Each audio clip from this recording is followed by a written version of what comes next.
Welcome to the deep dive. So you sent over some really compelling stuff this week, articles focusing entirely on the Gettysburg battlefield. Yeah, from thought catalog, allocation, true ghost tales. Yeah. A real mix, but all looking at the paranormal side of things. Exactly. And Gettysburg, I mean, everyone knows the battle, July 1863, just devastating. Over 7,000 killed in just 3 days. And tens of thousands wounded. The scale of the suffering there is almost unimaginable. It really permeates the place, even today. It really does. So we're going to dive into these accounts of, well, ghosts and strange happenings tied to the battlefield. We'll look at specific spots, recurring themes, try to get a handle on why these stories are so persistent. It makes sense, doesn't it? A place marked by such intense emotion, such violence. It's fertile ground for these kinds of legends. What's striking is just how many stories there are and how specific some of them get. Okay, so let's start with one of the most famous spots for this stuff. Devil's Den. Big jumble of boulders. So incredibly fierce fighting, right? July 2nd. That's the one. A key strategic point, really.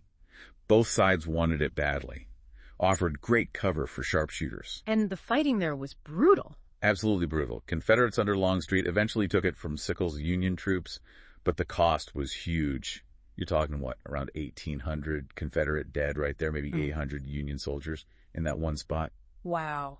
Just staggering. And the reported phenomena seem to reflect that violence. They really do. People report hearing drums, battle drums, gunshots, too, with no obvious source. And that feeling of being touched or grabbed. Yeah, people feeling tugs on their clothes or like something knocked a camera out of their hand. Unseen forces, basically. But the weirdest one has to be the helpful hippie, right? Have you dug into that one? Oh, yeah, that story pops up quite a bit. It's oddly specific. Describe him. What's the typical account? Usually a man, barefoot, sometimes ragged clothes, maybe a floppy hat. He just appears, often when people are a bit lost. And he helps them. Sort of. He'll say something brief, like point towards Plum Run, maybe, and say, what you're looking for is over there. And then? Poof. Gone. Vanishes. Or sometimes people try to take a picture and he's just not in it. It's the vanishing act that gets me. And there was that one account, wasn't there, where the guy said something really specific. The first Texas story. Yeah. Apparently he saw someone wearing a University of Texas shirt, pointed, said First Texas, and disappeared. Which, of course, ties directly to the 1st Texas Infantry being heavily involved in the fighting right there. Exactly. That kind of detail. It makes you wonder, doesn't it? Is it just coincidence or something? Hey. More. Is it like residual energy? Or is it the power of suggestion in a place everyone knows is haunted? That's the million-dollar question, isn't it? Yeah. It's hard to separate the history, the expectation, and the actual reported experiences. And Devil's Den has layers, too. There's that older legend predating the Civil War about Native American conflict. Right, the Battle of the Crows. Stories passed down from early settlers about hearing war whoops, finding arrowheads, suggesting it was a site of conflict long before 1863. So multiple layers of intense history packed into one small area. It could definitely contribute to this feeling that the place holds a kind of powerful or unsettled energy. Okay, let's broaden out from Devil's Den. There's this whole idea of a battlefield curse. What's that about? It's this very strong superstition, really. The belief that if you take anything from the battlefield, a rock, a twig, even dirt, you'll be cursed with bad luck. Just bad luck. Or something more specific. Well, the stories get pretty specific. And it's not just folklore. The Gettysburg National Military Park Service. Yeah. They actually receive packages. Packages. Containing what? Containing the things people took. Rocks, mostly. Sometimes sent back anonymously. Seriously, why? Because of the curse. Often they come with letters detailing just awful runs of bad luck that started right after they took the souvenir. Like what? Any examples really stand out? Oh, definitely. One note we saw described a guy who took 3 small stones. He said afterwards his wife left him. He lost his house, lost his job, ended up in jail for 9 years. He even said his ex-wife had serious health problems too. Wow, that's intense. All blamed on 3 stones. He seemed to think so. Another letter, more recent, like 2015, talked about job injuries, multiple surgeries, relationships falling apart, all after taking a rock and a twig. The person explicitly said they thought taking the items caused it. Do you think it's a real curse, or is it more psychological, like guilt manifesting? It could absolutely be psychological. You take something from a place associated with mass death, maybe you feel guilty, and then you start attributing any negative event to that act.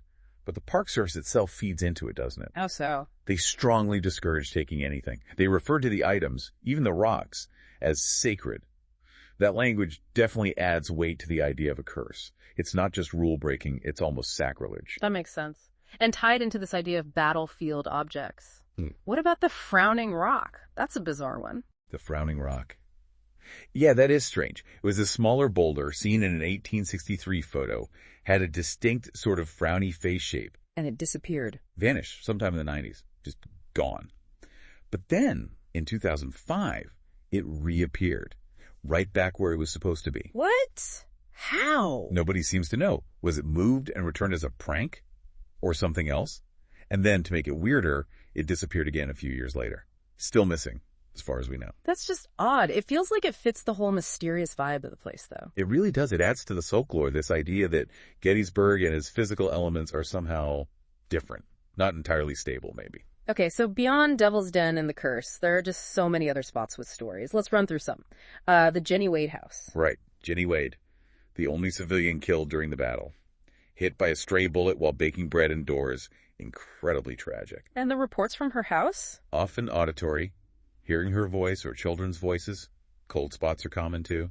And some people report feeling small hands grabbing their legs like unseen children. Why do you think houses, especially ones tied to tragedy, become such hotspots? Good question. Maybe it's the disruption of domesticity. A place of life interrupted by sudden violence. It leaves a stronger imprint, perhaps. The idea of children's spirits is always particularly unsettling too. Definitely. Okay, what about Saxbridge? Another place with a dark past. Yeah, Saxbridge. Reportedly the site where 3 Confederate deserters were hanged. It has a heavy feel to it. And the phenomena reflect that. Seems like it. People see strange mists, especially in photos. Sometimes full apparitions. They hear horses, cannon fire in the distance, smell cigar smoke. Yeah. And again, that feeling of being touched. Cigar smoke is a recurring one, isn't it? It is. Very evocative of the period. Moving into town, the Gettysburg Hotel. It was used as a hospital, right? It was, yeah. Which probably explains why it's considered so active. There's this story of Rachel, the nurse, who supposedly rummages through guests' luggage. Looking for supplies, maybe? Perhaps. There's also talk of a wounded Union soldier, James Cuthbertson, and a woman seen dancing in the ballroom. And some people have heard a female voice asking for help finding her son. Very poignant. A hospital setting that concentrates a lot of pain and fear. Exactly.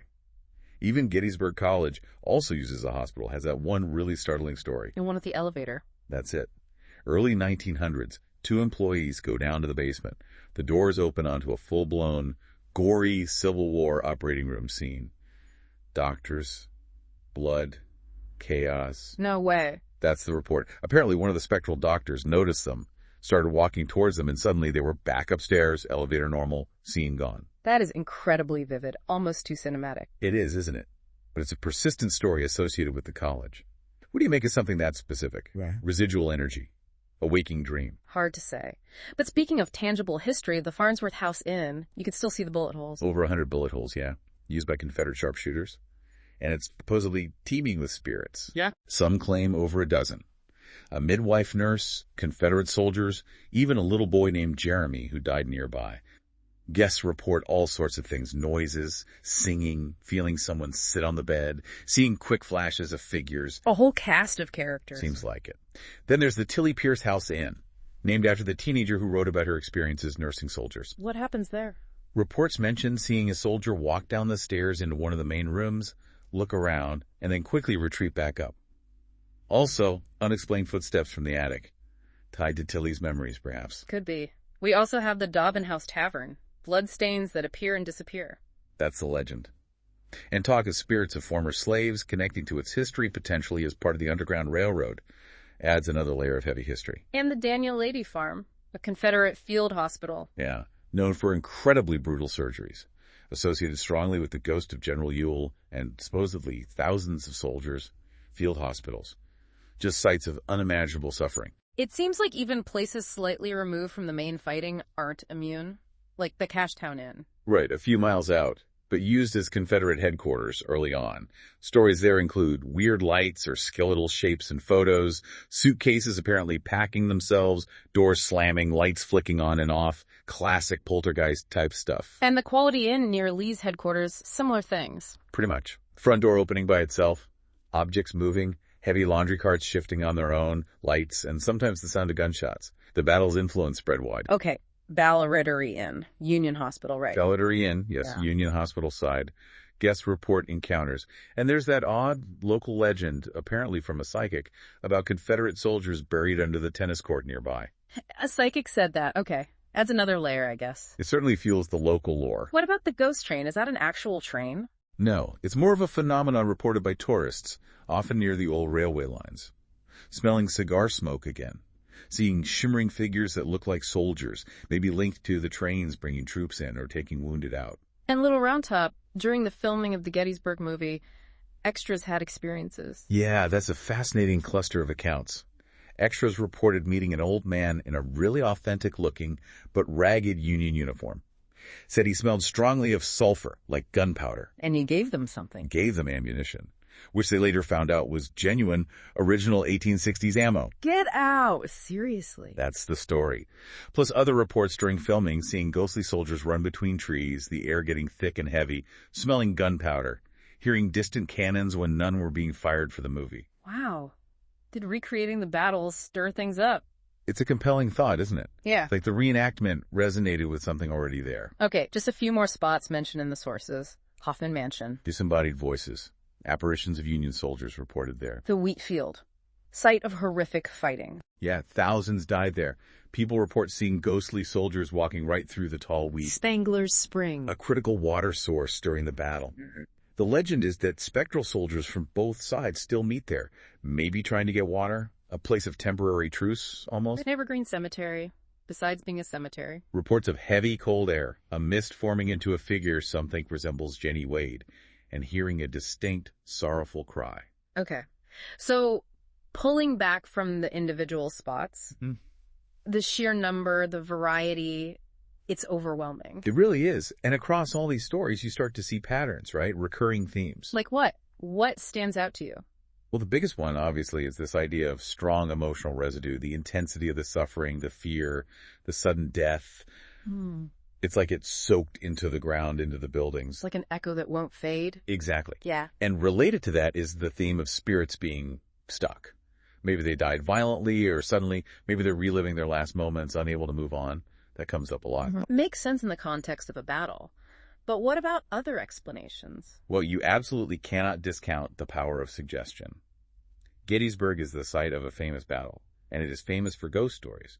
People go there expecting something. So a creaky floorboard or a weird shadow gets interpreted differently there than it would at home. Precisely. Your brain is primed to look for the paranormal. The historical weight of the place shapes perception. And what was that about the staged photos? Oh, right. After the battle, photographers notoriously moved bodies around to create more dramatic compositions. One source kind of joked about a disgruntled spirit having a grudge against photographers because of that disrespect. A bit dark, but it highlights how we interact with that history. It does. And, we should also mention the flip side, skepticism. Organizations like the American Battlefield Trust, their focus is historical preservation and education. They tend to be wary of the ghost tourism aspect. Understandably. They might see it as trivializing the history, or maybe just a way to make money off tragedy. Yeah, there's definitely a commercial side to Haunted Gettysburg. But does that automatically mean every single personal experience reported is just made up or misinterpreted? That's the crux of it, isn't it? It's probably not an either or thing. Probably not. Even if you're skeptical, the sheer volume of accounts, the consistency in certain details over years from different people, it's compelling. It suggests something is going on, even if it's just the profound psychological impact of the place. So wrapping this up, we've covered a lot of ground. From Devil's Den to Saxbridge, houses, inns, fields. The reports are everywhere. And they range from vague feelings of unease to incredibly specific sightings and sounds. The personal stories are really at the heart of it. Yeah. And whether you think these are actual spirits or, echoes of the past or psychological phenomena, the fact that these stories persist so strongly is fascinating in itself. It really is. It forces you to think about how such intense human experiences, all that courage, terror, loss, packed into 3 days, how that resonates through time. So the question for our listeners, I guess, thinking about Gettysburg, whether you believe in ghosts or not, what do these enduring stories tell us? about history, about memory, about how places hold on to the past. Is it just folklore? A way to process the unimaginable scale of it all? Or does it hint at something deeper, a connection between place, memory, and maybe even consciousness itself? Definitely something to ponder. These stories, whatever their origin, keep the human side of Gettysburg vividly alive, don't they? They absolutely do. They remind us of the individual lives caught up in that huge event, the cost of it all. Maybe the legends are less about literal ghosts and more about our need to remember and connect with that profound history. A really powerful way to think about it. We definitely encourage everyone listening to explore Gettysburg's history further, look into these accounts, and consider the human element behind the legends. Thanks for joining us on this deep dive.